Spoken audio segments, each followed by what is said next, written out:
আসসালামু আলাইকুম, কেমন আছেন সবাই? আশা করি অনেক অনেক ভালো আছেন। সবাইকে ধন্যবাদ। আজ ছুটির দিনে মনে করেন চিন্তা ভাবনা করে আমি পোলাও খাইতে আবার অনেক ভালোবাসি।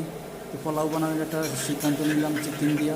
ভালো করে পেঁয়াজটা বাজ্যা লইলাম, রুমে গেলাম, রুমের থেকে ধনিয়া পাতাটা নিয়ে আসলাম, ধনিয়া পাতাটা আনিয়া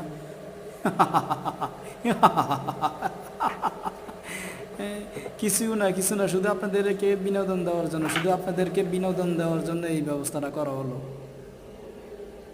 কি সুন্দর পোলাও বানাইলাম, সুন্দর করে সব কিছু ক্লিন করে তারপরে খাওয়ার জন্য রেডি হয়ে গেলাম। কি সুন্দর পোলাও হয়ে গেল।